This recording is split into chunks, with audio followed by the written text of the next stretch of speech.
Olá, eu sou o pastor Roberto da Igreja Comunhão Cristã de Blumenau. Que alegria ter você conosco aqui no nosso canal. Essa mensagem foi preparada para edificar a sua fé e a sua vida espiritual. Assista, compartilhe e faça com que essa mensagem possa alcançar outras pessoas que você assim conhece. Aleluia. Em 1 Pedro, capítulo 2, versículo 9 e o versículo 10, diz assim: Vocês, porém, são geração eleita, sacerdócio real, nação santa, povo exclusivo de Deus, para anunciar as grandezas daquele que os chamou das trevas para a sua maravilhosa luz. Antes vocês nem sequer eram povo, mas agora são povo de Deus. Não haviam recebido misericórdia, mas agora a receberam. Amém? Entendendo a ascensão, eu começo a entender quem eu sou em Cristo. Entendendo a ascensão, eu começo a entender quem eu sou em Cristo Jesus. Nesse ano 2025, nós temos trabalhado como tema da ascensão. Ascensão. As mensagens que nós temos ministrado durante o ano têm esse foco. Nem sempre está lá o título da mensagem, né? Alguma coisa em relação à ascensão, mas todas as mensagens, elas são sempre centralizadas no tema do ano, né? Então, passando uma visão clara do que é ser igreja de Cristo. Uma visão clara, não uma visão que iluda as pessoas. Você sabe que tem muitas pessoas por aí que elas estão iludidas com a igreja, iludidas com a instituição, porque não lhes é passada uma visão clara sobre a vida delas, sobre aquilo que Cristo ele fez na vida delas, aquilo que Cristo suportou para a vida delas.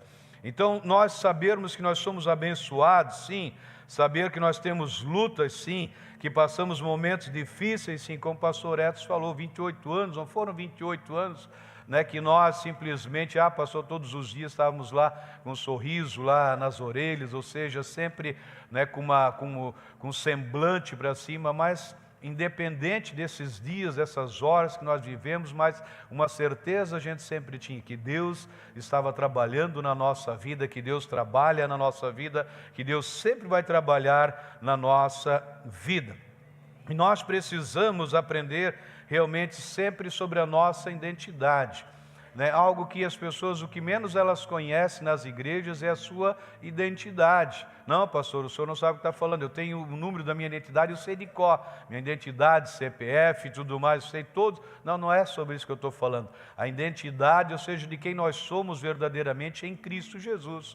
Quando nós nascemos de novo, quando nós tivemos um encontro com Cristo, o que isso significa na nossa vida? Não significa simplesmente ser salvo, né? Jesus ele não veio simplesmente nos salvar, mas ele veio para dar uma nova vida para nós, uma nova vida. Ele não veio simplesmente para perdoar os nossos pecados, mas ele veio para transformar a nossa vida. É isso que ele veio fazer para nós, né? E quando nós entendemos sobre a nossa nova identidade, a gente começa a entender que a gente pode suportar, ou seja, as situações que vêm pela frente. Porque o Deus que nos sustentou ali no início é o Deus que continua nos sustentando em todo o tempo que se diz hoje. Sempre no tempo que se chama hoje, é o mesmo Deus. Por isso eu fico às vezes assim, a gente ouve algumas coisas, a gente não entende como algumas pessoas acham que Deus ele é Deus só em algum momento na vida dela. Mas a partir do momento que ele se tornou o meu Pai, ele é o meu Pai em todo o tempo na minha vida. Amém? Então nós precisamos aprender sempre o que significa ser o corpo de Cristo, o que significa ser a igreja. E nesses 28 anos de ministério local, nós sempre temos procurado ensinar a cada membro a sua identidade em Cristo, a nossa herança em Cristo, a nossa responsabilidade como filhos de Deus, responsabilidades como representantes de Deus nesse mundo. É isso que nós temos feito. Então, às vezes as pessoas elas não conhecem a história, o que é a igreja, a comunhão cristã, como ela trabalha, a forma que ela trabalha, o que ela trabalha na vida das pessoas. É isso, procurando mostrar para ela, ou seja, aquilo que ela tem a disponibilidade, disposição, ou seja, do que Cristo fez para a sua vida. Então, muitas pessoas, e as responsabilidades cabem a cada um de nós, que tem esse entendimento de se mover corretamente. Então, quando a gente fala de ascensão, estamos falando de um posicionamento, de um levantar-se. Ascensão, quando Jesus foi assunto aos céus, ou seja, quando ele foi elevado aos céus, quando chegou aquele momento que ele subiu e as pessoas ficaram lá olhando, e eles deixando bem claro, o mesmo que vocês viram subindo, é o mesmo que vocês vão ver descendo.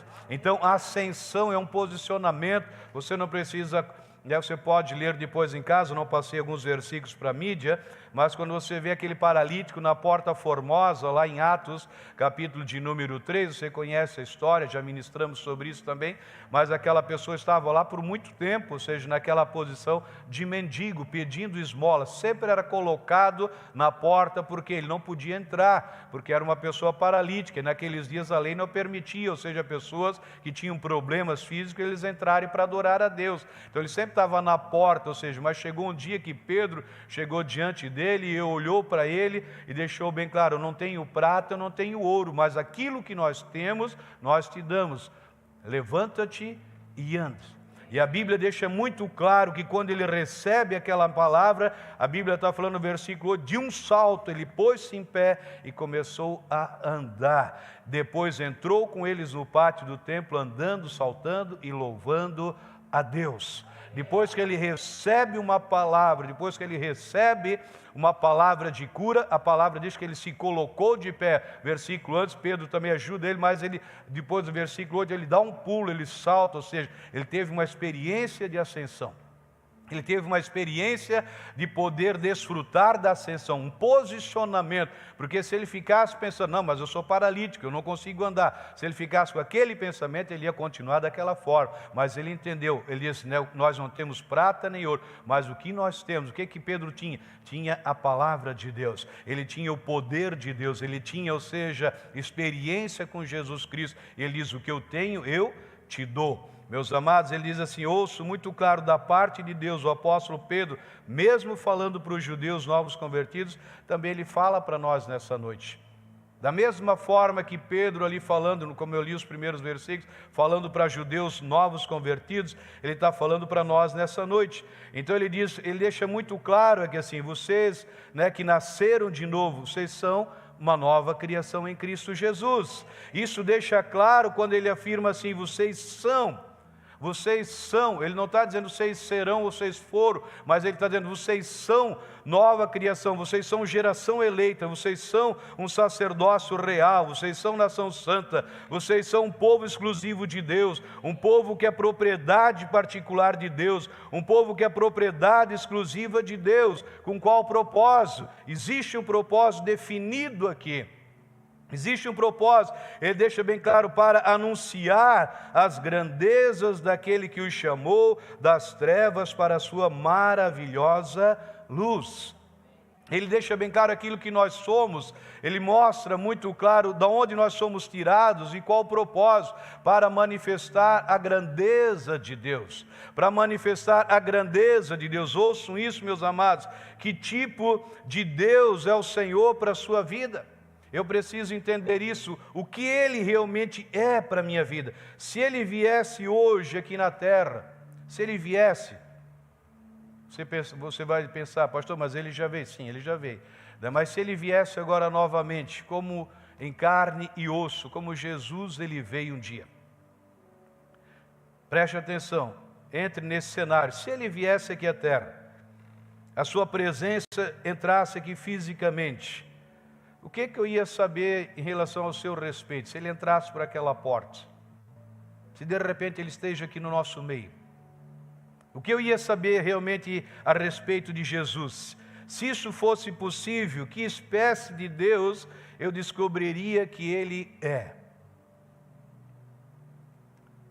Você não precisa acompanhar, mas diz o texto, disse-lhe Jesus, se Deus fosse o Pai de vocês me amariam, pois eu vim de Deus e agora estou aqui. E eu não vim por mim mesmo, mas Ele me enviou. E respondeu Jesus, se glorifico a mim mesmo, a minha glória nada significa. Meu Pai, que vocês dizem ser o seu Deus, é quem me glorifica. Abraão, pai de vocês, regozijou-se porque veria o meu dia. E ele o viu e se alegrou. Respondeu Jesus: eu afirmo que antes de Abraão nascer, eu sou. Então eles apanharam pedras para apedrejá-lo, mas Jesus escondeu-se e saiu do templo. Então a gente vê aqui um exemplo claro quando Jesus ele veio ao mundo. Ele estava entre as pessoas, e as pessoas queriam o quê? Conforme diz o texto, os judeus, os fariseus, quiseram matá-lo. Por que eles quiseram matar Jesus Cristo? Porque eles não conheciam a Deus. Jesus deixa bem claro: se vocês conhecessem o meu Pai, vocês não iam ter essas atitudes. Se vocês conhecessem de onde eu vim, do meu Pai, vocês não iam querer me matar. Mas porque o Deus que vocês dizem que é Deus, que não é o Deus de vocês não conhecem esse Deus, vocês querem me matar. Então veja, por eles não conhecerem Jesus Cristo, eles quiseram matar, pois a imagem que eles tinham de Deus era outra. E naqueles dias ali, a mesma imagem que essas pessoas tinham de Deus, a maioria das pessoas hoje tem do mesmo Deus, ou seja, uma imagem distorcida, uma imagem errada, uma imagem mentirosa de Deus.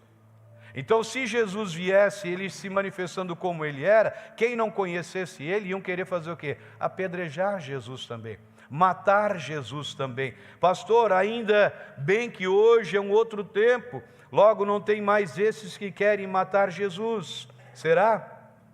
Quando eu deixo de receber o que Jesus fez por mim, é a mesma coisa do que querer matar ele. Quando eu deixo de receber aquilo que ele fez por mim naquela cruz, quando eu duvido dessa obra que ele fez por mim naquela cruz, é o mesmo que querer matar Jesus novamente. É a mesma coisa. Da mesma forma, é rejeitar o seu sofrimento pela minha causa. Qual é a imagem do Deus que eu tenho na minha vida? Por isso é muito importante nós conhecermos a Deus. E o que iria chamar a nossa atenção quando a gente visse Jesus? O que queria chamar a atenção? Você sabe que quando ele foi preso, lá no Getsêmani, você sabe quando ele foi preso ali naquela região que ele estava com os discípulos, os soldados chegaram lá e ele perguntaram: quem é Jesus? Ele estava ali, ele diz: eu sou. Quando ele falou, todos eles caem. Eles queriam saber quem era Jesus, porque Jesus era igual aos demais, ou seja, fisicamente, a imagem externa dele era igual, por isso os soldados queriam um diferencial. Quem é que é Jesus? Por que Judas disse que, olha, vou beijar o camarada lá, naquele que eu beijar é esse.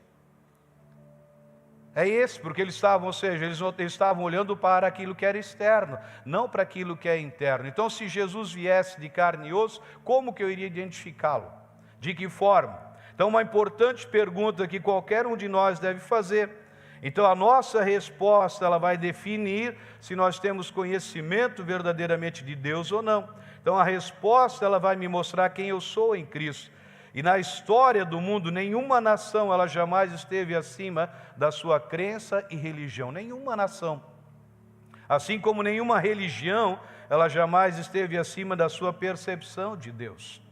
Então, dependendo de como as pessoas elas entendem em relação a Deus, a sua fé ela é superior ou ela é inferior, ou ela é corrompida ou ela é pura. Então depende da forma como ela tem o seu entendimento em relação a Deus, como as pessoas se entendem em relação a Deus. A sua fé vai ser superior ou a fé é uma fé inferior. Ou ela vai ser uma fé pura ou uma fé impura, em outras palavras, né? A história do cristianismo, ele demonstra que ora Deus ele era um Deus fraco, outrora ele era um Deus forte. Essa é a história. Por quê? Porque se você fosse lá, estivesse presente naquelas arenas, ali em Roma, quando os cristãos eles eram jogados ou quando eles eram amarrados naqueles postes cheios de piche e acesa ali um fósforo sobre eles, uma chama sobre eles, eles ficavam iluminando aquelas arenas. Então você ia pensar: esse Deus é muito fraco. Aí só que se você tivesse ali no cenário com Sadraque, Mesaque e Abidnego, que foram lançados na fornalha ardente, e que aqueles camaradas que foram lançar eles, quando eles foram, já morreram queimados naquele momento, e o rei de repente vê lá: mas nós lançamos 3, e eu estou vendo 4 lá dentro agora. As pessoas dizem: meu, mas esse Deus é poderoso. Só que era o mesmo Deus das arenas, é o mesmo Deus ali da fornalha. Então, dependendo como as pessoas, ou seja, em algum momento, as pessoas dizem: meu, mas onde é que está Deus? Por quê? Porque ela está vendo uma ausência, está vendo o que? Ela está passando por um momento e de repente ela diz, não, mas esse Deus eu não quero mais, porque Ele não me ajudou, Ele não me guardou, Ele não me sustentou. Aí de repente vem uma outra, ela estava passando por essa situação, levantei um clamor, levantei uma oração e eu recebi uma resposta. Esse é Deus poderoso, mas é o mesmo Deus. Então, dependendo da forma como as pessoas têm um relacionamento com Deus, né? A percepção dos cristãos. Então, é muito importante isso. Então, vai depender do meu entendimento, né, acerca de Deus. Se uma igreja local ser grande ou pequena, poderosa ou fraca, né? Então, a gente não se refere a números, porque é possível que existam grandes igrejas, mas pequenas, entre aspas, porque a mentalidade ela não foi transformada, a forma de ver, pastor, lá tem uma mega multidão, ou seja, pode ter uma mega multidão, mas ou seja, com a mentalidade pequena, porque elas estão lá no movimento, elas estão ali no movimento, o movimento acabou, para elas acabou, ou seja, em outras palavras, Deus, aquele mover. Então, o mais importante nós temos que fazer é trabalhar continuamente a nossa percepção do nosso Deus. E eu estou aqui nessa noite para profetizar sobre a sua vida, que aqui é um lugar onde as pessoas que fazem parte e farão, são pessoas que têm o entendimento de quem Deus realmente Ele é. Tem o entendimento, se Deus nos permitir ter mais 28 anos ou 10 anos, sei lá quantos anos de comemoração, você vai ser sempre ensinado a conhecer verdadeiramente quem Deus Ele é. Então isso é o mais importante, ter o entendimento de quem nós somos em Deus, um lugar, ou seja, de uma fé poderosa, pura, onde as maravilhas farão parte contínua dessas obras. E meus amados, isso é o que a palavra nos diz, então não tem como voltar atrás. Às vezes as pessoas acham que Deus vai voltar atrás. Quando Ele diz, vocês são uma raça eleita, Ele não tem como ser diferente. Vocês são um povo exclusivo de Deus, não tem como ser diferente. Vocês são propriedade particular de Deus, não tem como ser diferente. Vocês são o sal da luz, vocês são a luz do mundo, o sal da terra. Vocês são mais que vencedores em Cristo Jesus. Vocês têm o Deus verdadeiro. Então a Bíblia está dizendo bem claro, vocês são. Então não tem como ser diferente isso, não tem como Deus voltar atrás. Nós somos aquilo que a Bíblia diz que nós somos, salvos pela graça, somos o povo mais feliz dessa terra. De todos os lados nós podemos ser pressionados, mas não desanimados, podemos ficar perplexos, mas não desesperados, somos perseguidos, mas não abandonados, abatidos, mas não destruídos. Trazemos sempre no nosso corpo o morrer de Jesus, para que a vida de Jesus também seja revelada no nosso corpo. Você pode aplaudir a Deus por isso?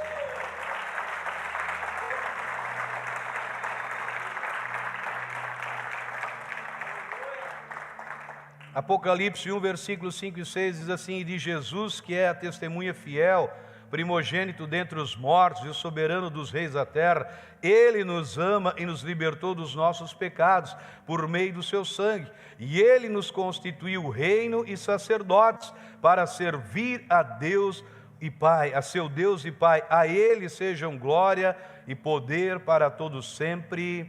Amém. Para todos sempre e amém. Meus amados, Jesus, Ele nos ama. Jesus, Ele te ama. Jesus nos libertou dos nossos pecados por meio do sangue dele. Foi Jesus, conforme diz o texto, que nos fez reis e sacerdotes. Não é a comunhão cristã que faz alguém rei e sacerdote.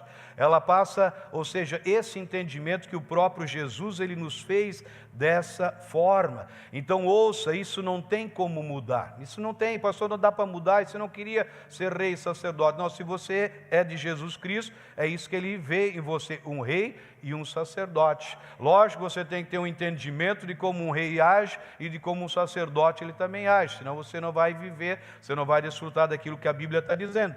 Então tem como eu não viver essas verdades? Tem, mas elas não vão deixar de ser o que elas são.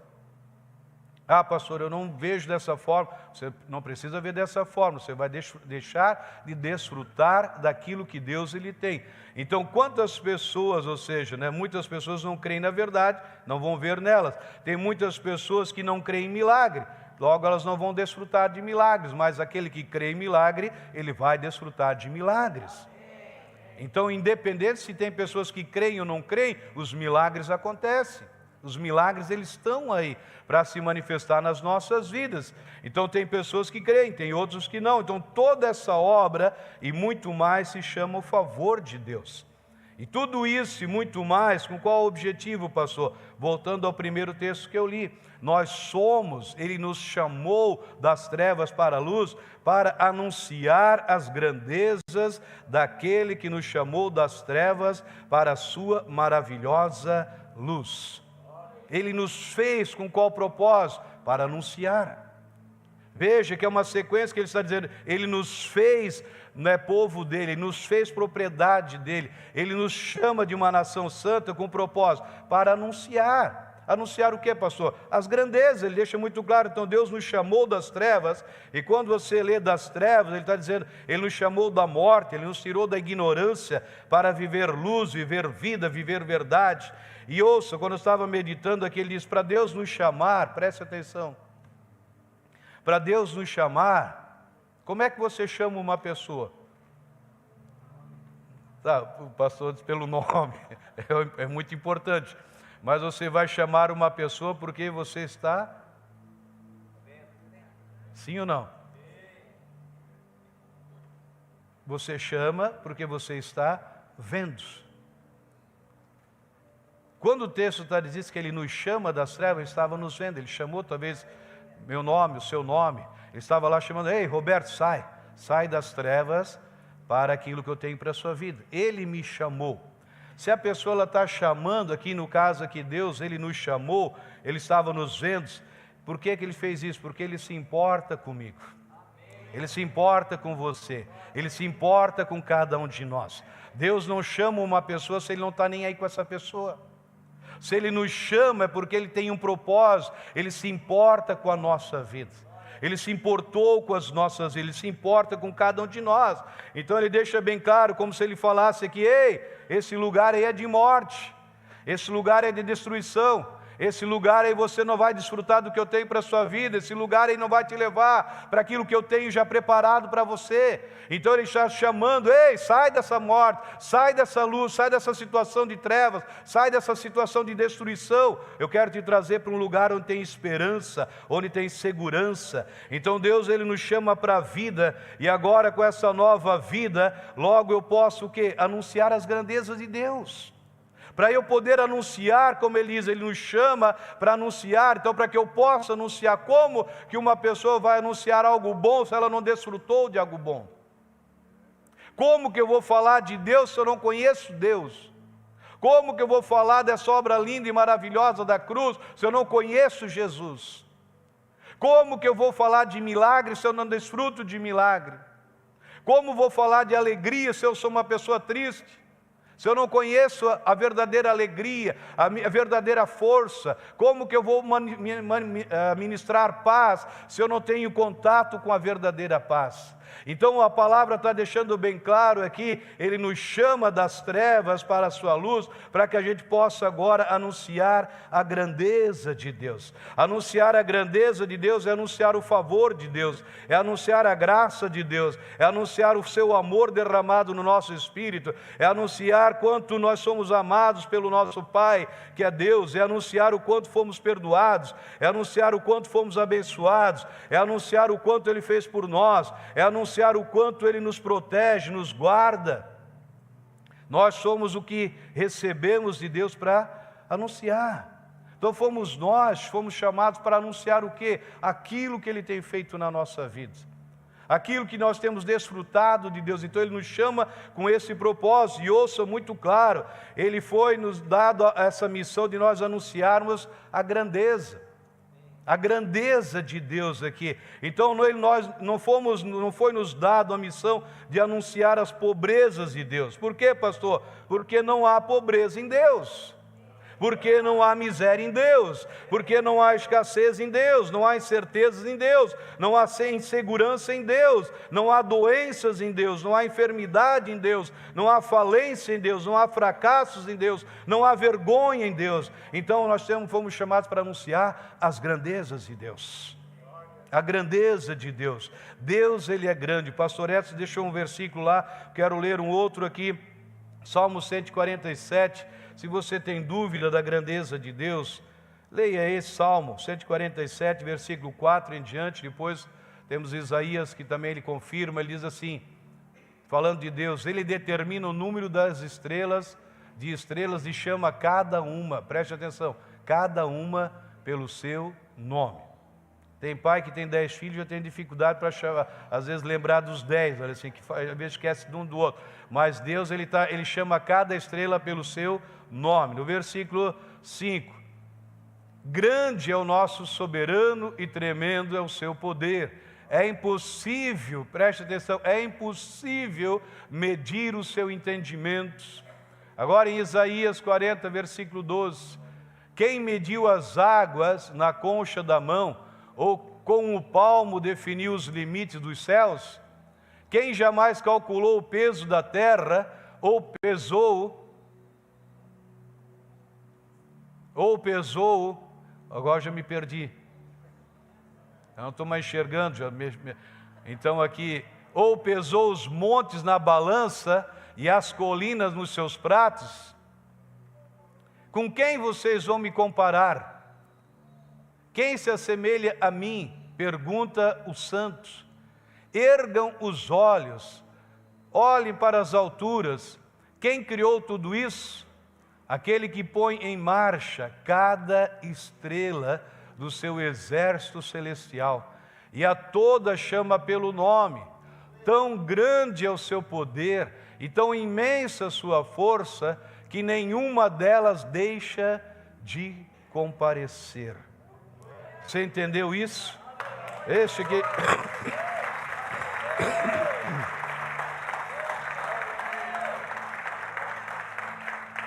Esse versículo 26 aqui, levantai ao alto os olhos e vede, quem criou essas coisas? Aquele que faz sair o seu exército de estrelas, todas bem contadas, as quais ele chama pelo nome, por ser ele grande em força e forte em poder, nem uma só vem a faltar. Meus irmãos, quando eu vejo um negócio desse, eu vou pesquisar. As galáxias, elas possuem em média centenas, preste atenção, centenas de bilhões de estrelas. São centenas de bilhões, não é centenas de milhões. Se fosse centenas de milhões, meu Deus do céu, não é só ele, mas é centenas de bilhões, as galáxias. E as estimativas também apontam para centenas de bilhões de galáxias no universo. E isso resultaria na existência de mais de 10 sextilhões de estrelas. Até é difícil para falar. 10 sextilhões de estrelas. Então o salmista, quando ele está dizendo aqui, esse Deus que você acha que é pequeno, que é um Deus insignificante, que alguns acham que Deus nem ouve ele, pessoa, esse Deus ele chama cada uma dessas sextilhões de estrelas, cada uma pelo nome delas. Cada uma delas, e cada uma delas comparece como em marcha, como a Bíblia está, como se fosse um exército marchando, cada uma delas. Sextilhões, 10 sextilhões. Então isso é que os cientistas, né? Isso é que os homens aqui, eles calculam, mas provavelmente pode até ter muito mais. Mas o que independente do número, a Bíblia está dizendo que esse Deus, que muitos acham, esse Deus chama cada uma delas pelo seu nome, e cada uma delas comparece, cada uma delas segue, cada uma delas ouve Deus. Eu só coloquei esse texto para chamar a nossa atenção do quanto Deus ele é grande, do quanto ele, a gente não consegue, ele deixa bem claro assim, quem consegue compreender, quem consegue entender a imensidão, a grandeza desse Deus? Não tem como, não existe. Então, quem se compara ao nosso Pai que é Deus? Então Deus ele é soberano, ele é onipotente, ele é o nosso Deus, ele é único, amém? Então, anunciar as grandezas, porque somente em Deus pode tirar alguém das trevas. Meus irmãos, ouçam isso, ninguém consegue tirar alguém das trevas se não for Deus. Ninguém. Não, pastor, mas eu conheço um fulano, ciclano, que ele... Não, você está falando talvez de um bombeiro, ali, assim, que tirou alguém de uma chama lá, tá, ok, aquilo está tudo certo. Mas quando ele está falando das trevas, é tirar da morte, é tirar do inferno, naquela situação que ele vivia, assim. Então ninguém consegue fazer isso.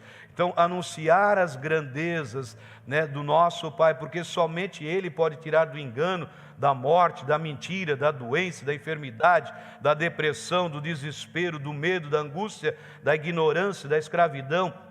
Ele tira para a luz. Ele não tira desse cenário de morte e larga ele em qualquer lugar. Ele tira desse cenário de morte, de ignorância, e traz para a vida, e traz para a luz, e traz para a saúde, e traz para a vida, e traz para a vida eterna. Colossenses 1, versículo 13 e 14, pois Ele nos resgatou do domínio das trevas e nos transportou para o reino do seu Filho amado, em quem temos a redenção, a saber, o perdão dos nossos ou dos pecados, em quem nós temos a redenção, a saber, o perdão dos pecados.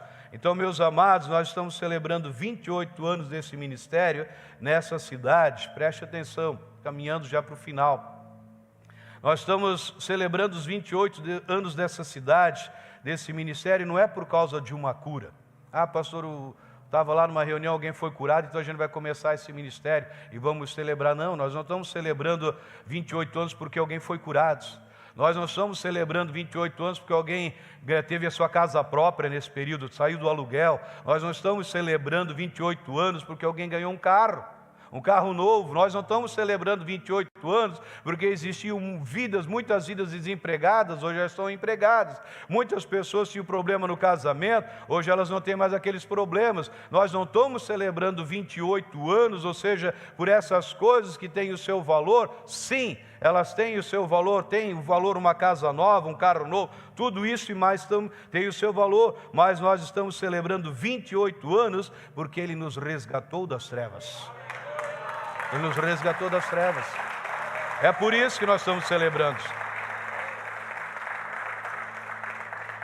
A gente se alegra com cada bênção, com certeza, mas o foco aqui desse púlpito não é as bênçãos, mas é saber que Ele nos tirou das trevas.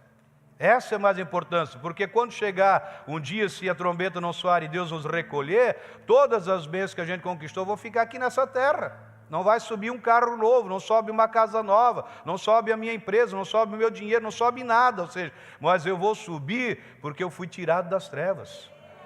Eu fui tirado das trevas. É por causa disso que nós celebramos 28 anos. Às vezes as pessoas tocam tanta trombeta porque a pessoa ganhou um carro, porque ganhou uma bênção. Ok, temos que celebrar sim, mas isso é uma coisa normal, que tinha que ser natural todos os dias na nossa vida. Às vezes a gente fica, meu Deus, pastor, vamos fazer uma festa porque alguém foi curado de um câncer. Meus irmãos, ser curado de um câncer tem que ser uma coisa normal, como qualquer outra doença, porque no céu, ou seja, quando Jesus diz, Pai nosso, né, Ele deixa bem claro, seja feita a tua vontade aqui na terra, aqui, como é no céu.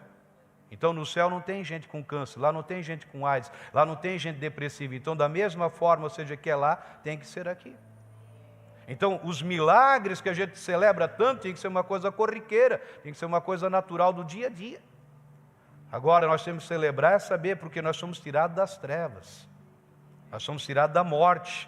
Ele nos resgatou do domínio do inferno, dos demônios. Éramos todos antes de Cristo escravos do pecado, escravos de Satanás, mortos dos nossos delitos, como Efésios 2, versículo 1 em diante.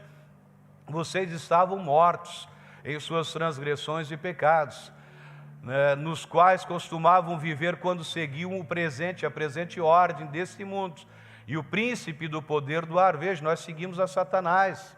Algumas pessoas, pastor, eu nunca tive envolvimento com o diabo. Você tinha sim, nós tínhamos, todos nós seguimos a Satanás. Ele deixa bem claro, quando nós seguimos a presente ordem desse mundo, o príncipe do poder do ar, ele está falando do diabo, o espírito que agora está atuando no quê? Naqueles que vivem na desobediência.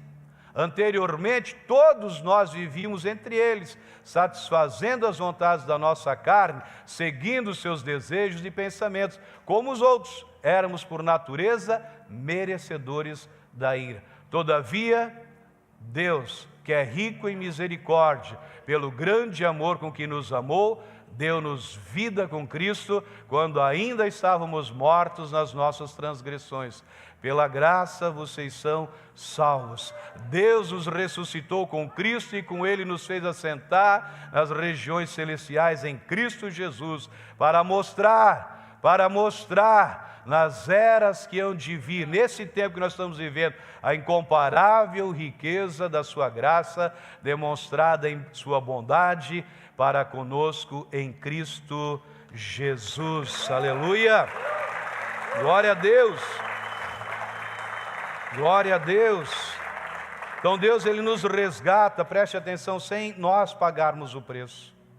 Ele nos resgatou sem que a gente precisasse subir a montanha.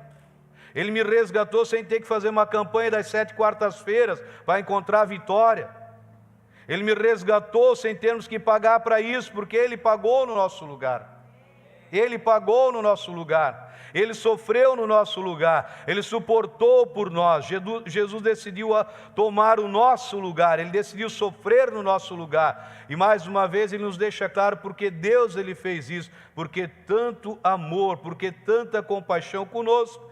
Então nós celebramos 28 anos e vamos continuar celebrando até que o Senhor nos permitir, para mostrar nas eras que hão de vir a incomparável riqueza da sua graça, demonstrada na sua bondade para conosco em Cristo Jesus.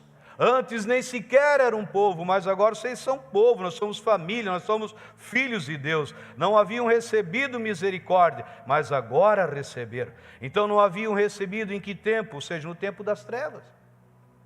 Mas depois que Ele nos tirou daquilo lá. Então quando Deus nos chama, uma mudança aconteceu nas nossas vidas. Agora receberam misericórdia.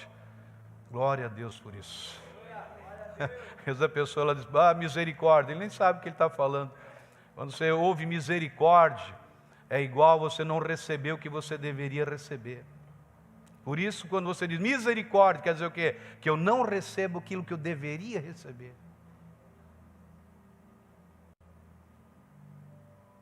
De repente você falou uma palavra de morte, você ia com medo da morte, e naquele momento, misericórdia. Eu não coma desse fruto, Pai. Isso é misericórdia. Misericórdia é eu não receber o que eu deveria receber. E graça é eu receber o que eu não deveria também. Então, ou seja, misericórdia, quando você diz, então naquele tempo que vocês estavam em trevas, vocês não tinham alcançado misericórdia. Mas agora vocês alcançaram misericórdia. Então, glória a Deus, papai, que eu alcancei misericórdia. Então, recebi misericórdia agora. Então, agora que eu nasci de novo, agora que eu sou filho de Deus, agora que eu sou herdeiro de Deus, agora nós somos aqueles que recebemos. Então, nós somos, meus irmãos, nós somos o povo quem Deus Ele ama, o povo quem Deus perdoou, a morada de Deus, a porta dos céus, os representantes de Deus nesse mundo. E diz um texto aqui para a gente encerrar agora, Êxodo capítulo 3, versículo de número 7. Você conhece a história. Deus, Ele tem um povo, e o povo era o povo dele, que estava lá no Egito, estava lá vivendo na escravidão por mais de 400 anos. E Deus ouve o clamor desse povo, e Deus levanta um homem para tirar aquele povo da escravidão. E através daquela situação, ou seja, aquele povo sendo liberto. Você conhece a história de Moisés? E diz assim no versículo 7, mas eu quero ler esses versículos para a gente encerrar. Disse o Senhor, de fato tenho visto a opressão sobre o meu povo no Egito. Tenho escutado o seu clamor por causa dos seus feitores e sei quanto eles estão sofrendo. Por isso desci para livrá-los, preste atenção, ele está falando, Deus falando, por isso eu desci para livrá-los das mãos dos egípcios e tirá-los daqui para uma terra boa e vasta, onde há leite e mel com fartura, a terra dos cananeus, dos hititas, dos amorreus, dos ferezeus, dos heveus, dos jebuseus. Pois agora o clamor dos israelitas chegou a mim, e tenho visto como os egípcios os oprimem. Vá, pois agora eu o envio ao faraó para tirar do Egito o meu povo, os israelitas. Moisés, porém, respondeu a Deus, preste atenção aqui, quem sou eu para representar-me ao faraó e tirar os israelitas do Egito? Deus afirmou: eu estarei com você. Esta é a prova do que eu sou em quem eu o envia. Eu quem o envia. Quando você tirar o povo do Egito, vocês prestarão culto a Deus neste monte. Moisés perguntou: quando eu chegar diante dos israelitas e lhes disser, o Deus dos seus antepassados me enviou a vocês, e eles perguntarem, qual é o nome dele? Que lhes direi? Disse Deus a Moisés: eu sou o que sou. E é isso que você dirá aos israelitas: eu sou, me enviou a vocês. Disse também Deus a Moisés: diga aos israelitas, o Senhor, o seu Deus, os seus antepassados, o Deus de Abraão, o Deus de Isaque, o Deus de Jacó, enviou-me a vocês. Esse é o meu nome para sempre. Mas esse é o meu nome para sempre. Nome pelo qual serei lembrado de geração em geração. De geração em geração. Veja aqui, ele está falando aqui, é engraçado, né? Que às vezes a gente medita um pouco mais, a gente vê como Deus ele tem um senso de humor muito grande. Eu consigo, né? A gente vê bem claro, se você prestou atenção aqui, ele deixa muito claro aqui. Eu decidi livrá-los. Ele está dizendo, eu decidi livrá-los. Aí ele chega para Moisés, mas é você quem vai. Eu desci e decidi livrá-los. Mas quem vai fazer isso aí é você. Ele decide livrar o povo. Deus desceu, ouviu o clamor, viu, decidiu livrar. E quem fará isso? Moisés. Moisés vai fazer. Aí Moisés, em outras palavras, diz, ok, eu vou, mas antes eu quero saber que o Senhor me responda alguma coisa. Aí Deus diz, em outras palavras, ok, pode perguntar. Pode perguntar. Moisés, porém, responde a Deus, quem sou eu para apresentar-me ao faraó e tirar os israelitas do Egito? Veja o que Deus responde para Moisés. Não sei como é que, se fosse você, como é que você ia receber isso de Deus. Ele diz assim, eu estarei com você. Se Moisés continuasse, não é isso que eu perguntei. Se ele perguntar, o que eu vou dizer, faraó? O que eu vou dizer para ele, Deus? Se eu chegar diante do faraó, preste atenção, faraó, ele poderia degolar qualquer um, matar qualquer pessoa. Não é qualquer um que ele ia chegar. Ele está dizendo, se eu chegar diante dele, o que eu vou dizer, Deus? Eu estarei com você. Ele está dizendo isso. Ele não dá resposta para Moisés. Ele não está dando resposta no sentido que aquilo que Moisés queria ouvir. Ele simplesmente diz assim, eu vou estar com você. Eu vou estar com você. É isso que ele está dizendo aqui. Moisés pergunta, quando eu chegar diante dos israelitas, o que eu vou dizer? Diga que eu sou, enviou você. Diga isso, eles vão entender, eu sou, enviou vocês. E Moisés, então, ele deixa muito claro. Moisés, ele estava sendo enviado, ou seja, para Faraó, não era para qualquer pessoa. E nós sabemos, conforme diz o texto, que Faraó nunca conseguiu tocar em Moisés e em Arão. Nunca tocou neles. Você já pensou por que ele nunca tocou neles? Porque Deus tinha uma missão para a vida deles. Deus havia escolhido eles. Por isso o faraó e os demais nunca tocaram na vida deles. Então não podia tocar na vida deles, porque Deus havia investido nessas vidas. Deus os escolheu com propósito para tirar esse povo dali. E Moisés faz essa pergunta e Deus responde, quem eu sou para ir contra faraó? E em outras palavras trazendo para nós, pastor, quem sou eu para ir contra Satanás? Muitos dizem, quem sou eu, pastor, para ir contra esse demônio? Quem sou eu, pastor, para ir contra e dar uma ordem a esse monte? Quem sou eu para vencer o mundo, pastor? Quem sou eu para vencer as tentações, pastor? Quem sou eu para ser uma pessoa bem-sucedida? Então Deus parece ignorar a pergunta de Moisés e ele responde, eu serei contigo. Essa é a resposta. Deus sabia quem era Moisés, sabia das limitações de Moisés, por isso ele não responde aos seus questionamentos. Deus diz, muitos podem pensar, pastor, quem somos nós, como eu que estou nessa cidade? Quem somos nós nessa cidade para evangelizar essa cidade? Quem somos nós nessa cidade para acabar com a idolatria nessa cidade? Quem somos nós nessa cidade para botar a religiosidade por terra? Quem somos nós, pastor, para ir diante desse cenário horrendo que nós temos visto? Quem somos nós para ir diante dessa situação de casamentos? Quem somos nós para resolver problemas nessa cidade? Deus diz: quem são vocês? Vocês são o povo com quem eu ando. Vocês são o povo com quem eu ando. Essa é a resposta de Deus. Essa é a resposta. Pastor, como que eu vou evangelizar minha família? Como que eu vou orar para aquela pessoa doente? Como eu vou chegar naquela empresa e ter um emprego lá para mim, ou abrir o meu negócio? Como você vai fazer? Se você entender que eu vou com você, aquilo já é fato, aquilo já é algo resolvido. É isso que ele está dizendo. Quando Moisés questiona o que eu vou falar, ele diz: eu sou com você. Pastor, mas eu tenho aquela visita, aquilo lá é complicado. E o que eu faço quando eu chegar lá? Eu chego junto com você. Eu estou chegando junto com você naquela situação. Eu estou chegando junto ali na sua casa. Eu estou chegando junto na sua empresa. Quem é esse povo dessa cidade que faz festa naquela tal de Gustavo Líderes 91? Aquele povo, se vocês não sabem, aquele povo é o povo que Deus anda com eles.